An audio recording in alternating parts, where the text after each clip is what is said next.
Doctor Sánchez Muñoz, muy buenas tardes. Buenas tardes. ¿Qué es la Helicobacter pylori? El Helicobacter pylori es una bacteria, quiero decir, un agente infeccioso, una bacteria que vive en el estómago humano, ¿no?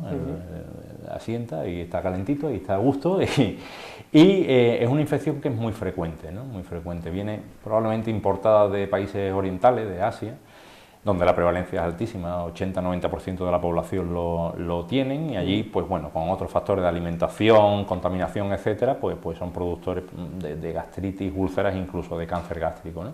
Aquí en Occidente es algo menos prevalente, algo menos frecuente, pero aún así en España se alcanzan cifras del 40 y mucho, 50% de la población infectada, ¿eh? Y esa bacteria, pues bueno, está ahí en el estómago, se coge. Se cree, no se sabe muy bien, pero parece que cuando uno es pequeño, cuando uno está en guardería, en colegio, en contacto continuo, ¿no? Con otros niños, con tierra, en el suelo, con suciedad, y se queda ahí en el estómago acantonada y con el paso de los años pues puede ir despertándose y puede ir provocando sobre todo problemas relacionados con el ácido, ¿no? Gastritis, úlceras y, como digo, también en casos en Occidente es bastante menos frecuente, afortunadamente, pero está muy relacionado con el cáncer gástrico, ¿no? Cáncer de estómago. ¿Se puede evitar tener esta bacteria en el estómago? No, es muy complicado, porque ya digo que el contagio parece que es directo persona a persona, con el contacto directo, y cuando uno es pequeño pues difícilmente puede evitar, salvo meter en una burbuja, ¿no? Pero no es tanto evitar el contagio, sino después, a la hora de la verdad, cuando empieza a dar la lata, detectarlo y quitarlo para evitar que siga progresando, claro. ¿Cómo se diagnostica a alguien que tiene una Helicobacter? Bueno, el diagnóstico es fácil, es muy sencillo. Hay varias pruebas, pero hay pruebas que son no invasivas. Primero es una analítica en sangre. Eso habitualmente se le deja para personas, digamos, para estudios poblacionales, ¿no? Para ver, uno quiere saber cuál es la incidencia de Helicobacter en Algeciras, por ejemplo, ¿no? Pues hace un estudio a través de análisis de sangre. Pero no es bueno, porque funciona algo parecido, para que me entiendas, como las vacunas, ¿no? Quiero decir, en el momento que uno tiene una infección, el análisis es positivo, y en el momento que se quita, se deja memoria, con lo cual va a seguir siendo positivo durante muchísimos años. Después, las pruebas más fiables que hacemos habitualmente son un test de aliento o unos análisis de heces, unos análisis de caca, y ahí se ve si hay Helicobacter activo en ese momento. Son pruebas que, bueno, no son nada invasivas, no necesitan ninguna prueba agresiva, y de una forma sencilla y fácil y barata pues se consigue diagnosticar. Sirve incluso para diagnosticar, no solo para diagnosticar, sino para el seguimiento, para ver si se ha erradicado. Y después tenemos las pruebas invasivas, las pruebas que necesitan endoscopias, ¿no? Cuando necesitamos hacer una endoscopia por algún motivo, pues una de las cosas que hacemos habitualmente es tomar muestras del estómago para ver si hay Helicobacter, ¿no? Y en este caso, ¿cómo se lucha contra esta bacteria? Bueno, si es positivo, el tratamiento también es muy sencillo, ¿no? Son ciclos de antibióticos, de mezcla, son varios antibióticos, puede resultar algo pesado en ciertos pacientes, porque la verdad es que cuando uno da muchas dosis de antibióticos, pues puede provocar síntomas, ¿no? Y bajada de defensas y demás, pero son ciclos que habitualmente oscilan entre los 10-14 días, en función un poquito del ciclo. Esto va cambiando constantemente, con mezclas de 2, 3, 4 antibióticos, ¿no? Y algún protector de estómago. Después se espera un periodo de tiempo, más o menos 2 meses, y se vuelve a comprobar si el Helicobacter se ha matado o no. Si no se ha matado, pues se vuelve a dar un ciclo con otra serie de antibióticos diferentes a los usados en la primera opción, ¿no?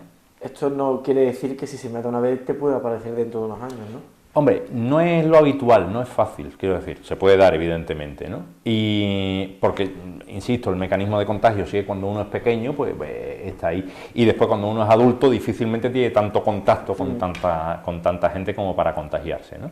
Sí es verdad que todas estas pruebas, como cualquier prueba en medicina, tiene falsos negativos, ¿no? Tiene falsos negativos. Entonces, curiosamente, los test de aliento y los análisis de caca se artefactan con varias cosas, ¿no? Con tomar protectores, con tomar antibióticos, con el tabaco, con sangre, con ciertos factores que hay que tener en cuenta a la hora de hacer estas pruebas, para que si una prueba es negativa, realmente nos fiemos de que es negativa de verdad.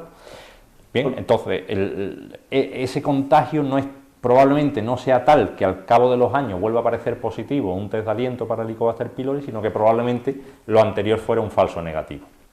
En este caso, ¿hay algunos factores que también ayuden a ese desarrollo? Porque dice usted que a lo mejor puede estar desde pequeño el Helicobacter, pero hay un momento que hay una eclosión, ¿no? Que estalla y ya está patente. ¿Hay algunos factores de riesgo en ese aspecto? Por supuesto, quiero decir, todos los factores ambientales agresivos, tabaco, mala alimentación, mala vida, todo este tipo de cosas evidentemente van sumando a que hay una agresión en el estómago y encima uno le mete más agresiones, pues va no sumando sino multiplicando.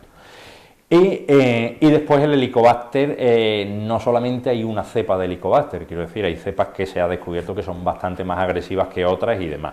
Afortunadamente, yo insisto, ¿no? En Occidente parece que esas cepas no son las más frecuentes ni muchísimo menos, ¿no? Eso parece que están ahí en países asiáticos, ¿no? En China, Japón, Singapur, Taiwán. Son países que tienen una incidencia altísima de bacterias. De hecho, ahí en esos países incluso se hacen programas parecidos a lo que aquí hacemos con el cáncer de colon, pues para detectar cáncer gástrico porque la incidencia es muy elevada, ¿no? ¿Síntomas? ¿Produce síntomas también la Helicobacter? Eso es una pregunta muy buena porque como tal, una bacteria por sí no provoca síntomas, lo que provoca son las consecuencias que tiene esa bacteria. Sin embargo, el Helicobacter es una bacteria tan diseminada que se ha visto relacionada con muchos otros órganos y con muchas otras patologías, ¿no? Por ejemplo, la dispepsia, el colon irritable, todo este tipo de alteraciones de motilidad del tubo digestivo pueden tener cierta relación con el Helicobacter y se han visto que la sintomatología a veces mejora en ciertos pacientes cuando se elimina el Helicobacter. Y después, también la bacteria esta tiene relación con enfermedades fuera del aparato digestivo, o sea, hay alguna relación con alguna enfermedad dermatológica, como la rosácea, ¿no? Que son unas placas que salen en la cara, ¿no? Sobre todo en las mujeres. Con ciertas patologías oculares, los oftalmólogos ahora están muy excitados con el tema del Helicobacter y nos están pidiendo muchas pruebas y demás, con ciertas enfermedades reumatológicas. Bien, parece que hay relación. También es verdad que al ser tan frecuente, al haber una incidencia tan alta, del 40-50% de la población, es fácil que se relacione con muchísimas cosas, ¿no? Y en este caso, si no tenemos un tratamiento o no estamos adecuados a la hora de tratar esa Helicobacter, ¿qué nos pasaría a nosotros? Bueno, la inmensa mayoría de pacientes tiene Helicobacter y no lo sabe, como te digo, bueno, es decir, estamos hablando de 50 o 60.000 personas infectadas, ¿no? Y no vienen 50.000 personas a la consulta, ¿no? Entonces, la inmensa mayoría de personas no saben siquiera que la tienen, ¿no? Tampoco, con la incidencia que tenemos aquí de problemas gástricos y demás, tampoco es adecuado, tampoco está indicado hacer un barrido general a toda la población y eliminar el Helicobacter porque sería contraproducente, quiero decir, a pesar de que el tratamiento es sencillo, pero sería cargar de antibióticos a la población muchas veces sin motivo, porque a lo mejor ese Helicobacter a lo largo de la vida no va a dar problemas. Entonces, tampoco hay que estar muy excesivamente preocupado por decir, ay, pues como ha dicho este hombre, que el 50% lo tiene, a mí cara cruz me va a tocar. No, para nada. Si hay síntomas, lo vamos a investigar y una de las cosas que vamos a investigar es esa, pero entra dentro de un protocolo de diagnóstico por otros motivos, ¿no? Por lo tanto, desde vuestra clínica siempre se valorará y se mandará un mensaje a la población de que un buen diagnóstico es un buen tratamiento. Sin duda, eso es fundamental, quiero decir, no hay que obsesionarse con esto, con el Helicobacter, con qué malo es, qué tal, que efectivamente puede serlo, pero siempre y cuando esté orientado, ¿no? Siempre y cuando esté orientado. Aquí lo que ofrecemos es eso, el paciente que se sienta aquí delante, pues ofrecerle una batería de pruebas diagnósticas orientado a los síntomas o a la patología que creemos que pueda tener. No me quiero olvidar de los pequeñitos, porque dice, desde pequeño se puede coger, pero ¿los pequeños también pueden eclosionar desde pequeño una Helicobacter? No es habitual, no es frecuente, pero sí también se ha visto que en edad pediátrica el Helicobacter está relacionado con muchos síntomas, ¿no? Muchas diarreas que no son explicadas, alguna pérdida de peso que el pediatra empieza a estudiar y no encuentran. Los pediatras tienen al Helicobacter como, digamos, en primera línea de diagnóstico para mucha sintomatología, ¿no? La última no le molesto. ¿Puede ser hereditario? No es tanto hereditario, esto se adquiere, quiero decir. Sí es verdad que en familias donde hay Helicobacter, por haber un contacto más continuo, pues es más fácil que familiares estén infectados, pero no porque se herede de madre a hijos, sino que se coge por contacto. Doctor Sánchez Muñoz, muchísimas gracias por atendernos. Muchas gracias a vosotros.